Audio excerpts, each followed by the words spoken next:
There you go. There's your 90-second spot. Lucas Prata, are you back? I'm right here. This is different than the old WCYC that you remembered. We got commercials and stuff now. That's great. Congratulations. But we keep interrupting you, and we only have so much time. That's all right. Oh, boy. Lucas Prata on the Celebrity Hotline. The album is entitled Let's Get It On. The big hit that we've only talked about so far is And She Said, and there's another one that we're going to talk about in a smidge, but I wanted the kids to throw some more questions at you because they're talking to me off the air, and I'm like, ask him when he comes back. Okay, go ahead. I'm right here. Okay. We really like the song, and we heard that you wrote it on your own. I wanted to know, like, what inspires you to write your music? That in particular, that song was more about more of a fantasy, thinking of an experience that I had and just driving home and thinking about how bad I wanted to see that person again. And it wasn't anything that I so much did that night before, but it was something that I wanted. It was more like a fantasy. It's something that most people do when they have a really great time with someone and they have a really great date. And they go home and they can't stop thinking about that person and they can't wait to see them again. And that's how the song was pretty much brought out. That's high. I like that.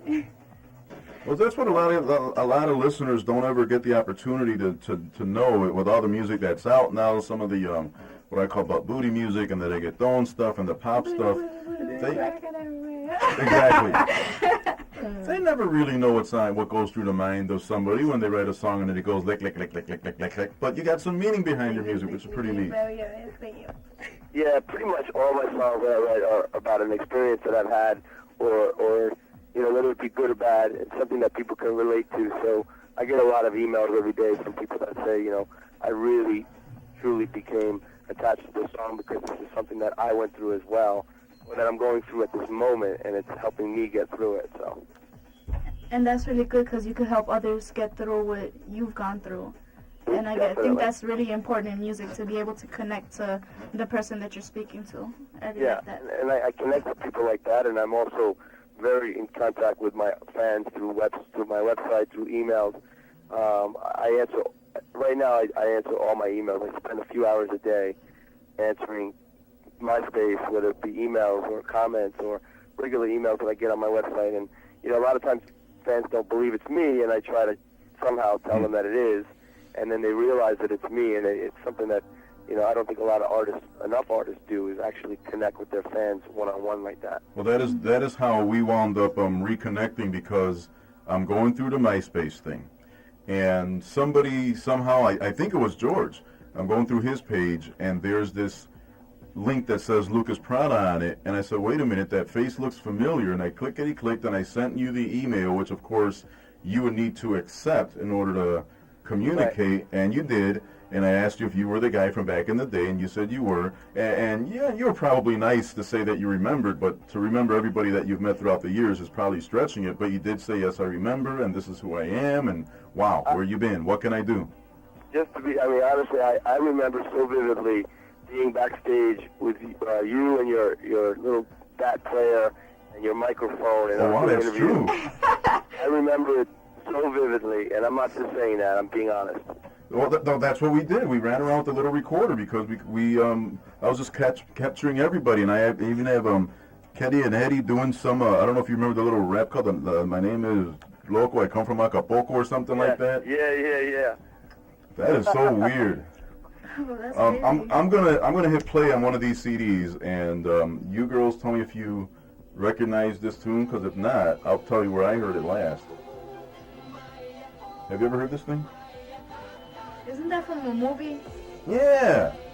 10 points for Mighty Lose. Yeah.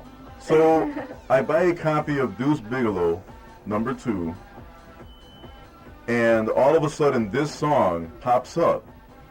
And then just to make certain, I read the album credits, and it's you and Dan. Yes, it is. You're in movies. Yeah, it was also in Chicken Little. Oh, yeah, I remember. Wait, what do you remember? What was this same song in Chicken Little? This same song? The Romanian version was in Chicken Little. I did not know that. I haven't seen that movie. I haven't seen it either, actually, but I know that the Romanian version. But my version with Dan Balan is on the Deuce Bigelow's European Vacation, and we were on the Today Show together with the song, and it's been a huge, huge phenomenon throughout the world. I think they're up to 12 million sold on the single. I mean, this is such a refreshing thing that someone that has literally paid the dues, that has gone from, you know, being a dancer for an artist like George, and then you've met all the right people, and I guess you've made a lot of the right moves. And I imagine at some point or another you made some moves that weren't so great, and then all these other things happen, which is pretty neat. Yeah, man, it's all, you know, hit your head on the wall a few times, and you finally get there. You know, if there's any one thing that you could say has been consistent throughout the last 10, 12 years that has allowed you to reach the point that you're at now, what would you say that is? My biggest thing has been I've never doubted what I am capable of doing in the music business. And not once have I ever said maybe I'm not good enough, or maybe there's better people out there, or, you know, I can't, it's not going to happen. I've never said those words. So I've always convinced myself that it just takes, you know, being at the right place at the right time, and paying your dues, and just knowledge. You have to have the knowledge of the business, otherwise you will drown very quickly. The other thing that I guess I would also say before I let the girls take over again is that your look, probably not the typical look. So I would imagine that some of these management types looked at you and said, I don't know, man, I don't know if it's going to work. Because if you look at, I know I was online with Marty Luz earlier, and if you look at the photos and you listen to music, you say, wait a minute, is that the same guy? You look more like a bodyguard for these artists. Like a who? Like a bodyguard. A bodyguard. This guy's buff. Yeah, I saw You know, I try to stay in shape, and you know, I don't want to be one of these real skinny, 120-pound artists, you know? It's like looking at the Neville guy from New Orleans, and he sings and he's got this falsetto voice, and then he comes across like he can beat you up. No, you know, I'd like to stay in shape. You know, it's something that I've always been. It's been a hobby of mine, and I don't believe in being like this real skinny kind of artist. And I just, you know, I train and I stay in shape, and I also, you know, stay in the shape that I could at least dance and not look like I'm too big. You know. Marty Luz, Kimberlyn, talk to Lucas for a little while. Go. You want to say? Okay. Well, I have a question. Go ahead. I have a friend who's just like starting into the music business. Okay. He has a record deal, and I just wanted to know if you have anything that you could like tell him to support him or to help him out, because he's just entering and, you know, it's kind of hard. I wanted to see if you had anything that you can tell him to help him out. What you said, he has a record deal already? Yeah, he's like working on it. There's people that are talking to him now. Well, the main thing is that a lot of people say a lot of things in the industry, and I have to tell you, 95% of what they tell you is not true. A lot of it is just a lot of hype, and a lot of people fall for the hype, whether it be we're going to sign you, we're going to get you the deal, you're going to be on the radio, you know.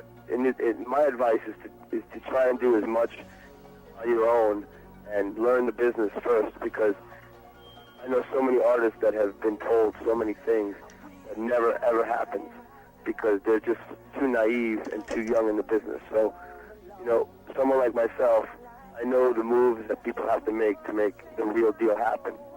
And he should read some books, you know, like about radio and about, you know, books like, I believe it's called The Hitman. A great book to read to learn about how radio really works and how the different obstacles that you have to go through. So my advice to him is to just learn as much as you can about the industry and also focus on your talent. But talent is a piece of it, but a big piece of it is the business side of it, and that's what most artists don't ever learn. And my guess is, too, that sometimes you got to look at the roundabout way of doing things, because if I'm correct, you blew up in Europe before things blew up for you over here. So it's like you had to leave, go overseas, and then have a success over there before you came back over here. I mean, the success that I had in Europe was more about being part of the Maya He song that you're playing now. I've never had any kind of international exposure Oh, wow. until I recorded that song. And, you know, as far as success overseas, I wouldn't go as far as to say success because I really haven't done much work overseas. But the fact that now, you know, every country across the world knows about the Mayahi song because it was #1 in their country, also now know that Lucas Prata sings the English version. So in that sense, yeah, the exposure has been unbelievable. But so far the success has really been here in the States so far for me. Well, then consider me corrected. I got That's what we get for not talking every 15 years. Wow, we've only got like a minute to go before we hit 6 o'clock. Okay, go ahead. What were some of your what were your main struggles while making the song? You only got 60 My what? seconds, man. Your main struggles while making the song or the album?